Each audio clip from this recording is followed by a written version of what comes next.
আসসালামু আলাইকুম। আজকে আমি একটা নায়রা কাট ফ্রক বা জামা দেখাবো। নায়রা কাটিং জামাগুলো আমরা সাধারণত কুচি দিয়ে কাটিং করি।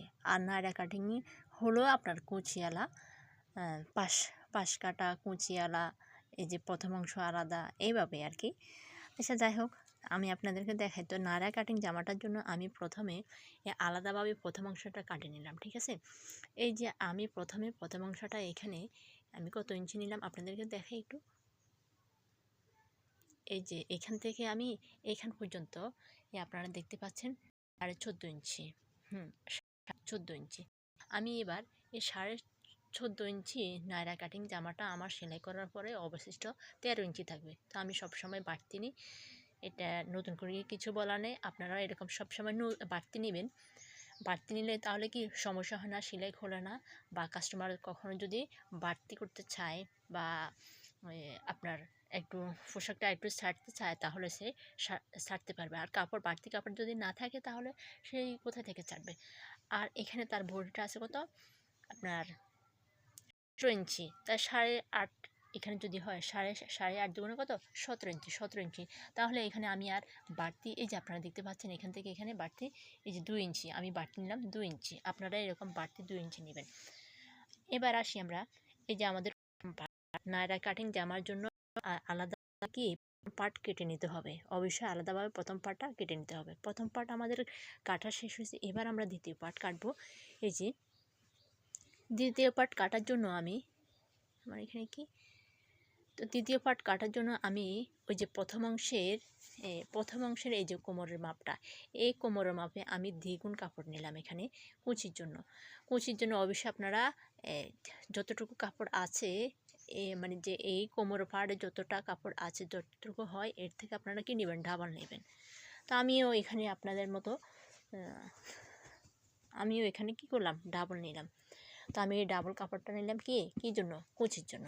তো আমার এই কুচির পাটটা দেখেন, আমি যখন এখানে সেলাই করব এখানে 1/2 ইঞ্চি সেলাইয়ের জন্য যাবে।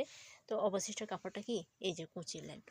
আর অবশ্যই আপনারা ছাপার কাপড়গুলো যখন কাটিং করবেন তখন একটু চিন্তা করে কাটিং করবেন যে কোথায় কোন ফুলটা কিভাবে দিলে সুন্দর হবে, কোন দিকে দিলে একটু সুন্দর দেখাবে। তো আমি পায়ের দিকটা নিচের দিকে দিছি, যেহেতু কাপড়টা মানে আপনার প্রিন্ট যেন সুন্দর আসে, বা ফ্রকটা সেলাই করার পর জামাটা সেলাই করার পর যেন সুন্দর দেখায়, এই জন্য আমি এটা নিচের দিকে দিলাম। পায়ের দিকটা আমি কি নিচের দিকে দিলাম। এবার এই যে ফুলগুলোর কথা বলি আপনাদেরকে, একটু খেয়াল করে আপনারা এই ছাপার কাপড় যখন কাটিং করবেন তখন এই যে ফুলগুলা, এই যে এটা একটা আপনার কি লতা প্রিন্ট, হ্যাঁ লতা প্রিন্টের ফুলটা আমাকে চিন্তা করতে হয়েছে। যে আমি চিন্তা করছি অনেকক্ষণ পর্যন্ত কাপড়ের ভাঁজটা মিলানোর জন্য, যে এই ফুলগুলা যদি একটু খাড়া হতো, মানে উপরের দিকে হইতো, এইভাবে যদি হয় তাহলে সুন্দর দেখায় আর কি। তো কাপড়ের ভাঁজ এখানে আর মিলানো অনেকটা কঠিন হয়েছে, এই জন্য আমি ফুলগুলা কীভাবে এইভাবে আর আড়াভাবে দিছি আর কি, আড়াভাবে না দিই আমি আড়াআড়িভাবে দিছি।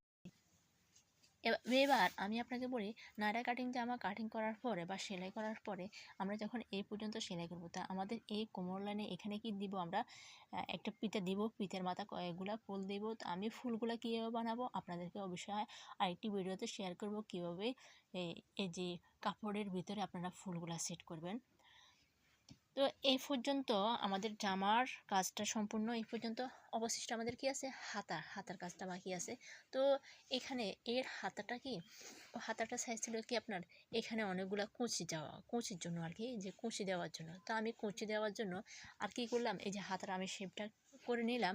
আপনারা দেখতে পাচ্ছেন আমি হাতাটার কি শেপ করে নিলাম, ঠিক আছে। শেপ দেওয়ার পরে আমি এখানে কুচির জন্য আর কি করলাম, হাতার কাপড়টা আমি কি আর কাটিনি আর কি। তো এদিকে